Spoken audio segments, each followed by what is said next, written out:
when I came back to Hong Kong, I told my father, you know, Dad, I came back just to help you out, but I really don't like family companies. Harvard Business School taught me all the bad things about the family businesses. You know, if I look around, you know, my uncles, two uncles there, you know, and so on. You know, and just to give you an idea how typical a family would work. My grandfather, by the way, besides an English-speaking person, he was a Catholic. He had only one wife. But my grandmother had 11 children. And that's, you know, also Catholic.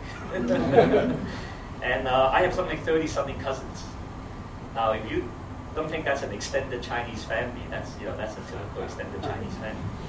So I said, look, you know, everybody, you're saying that, you know, it's a family company, the surname's on a phone, you won't get anywhere. And this is not what I've been taught, and this is not the way it should be.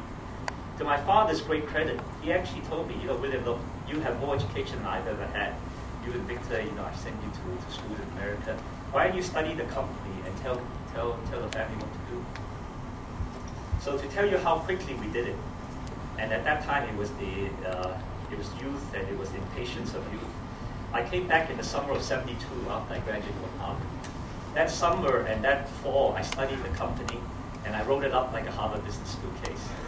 And I got Victor came back in the Christmas, and then we studied, and we went to my father and said that the only way to save this company, we had 2 generations of very successful businesses.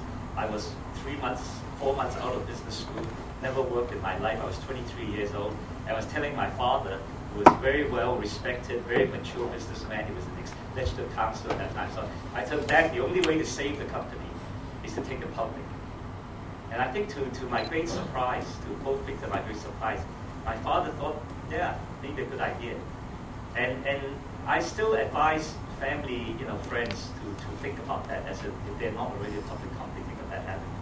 Because what happened was that that in one fell swoop, we went public in March of '73.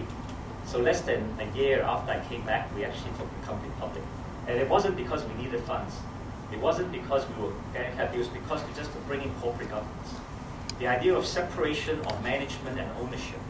The idea that the Fung family members had in the old days, the only way that the Fung family member can benefit from his shareholding was that he was guaranteed a job in the company.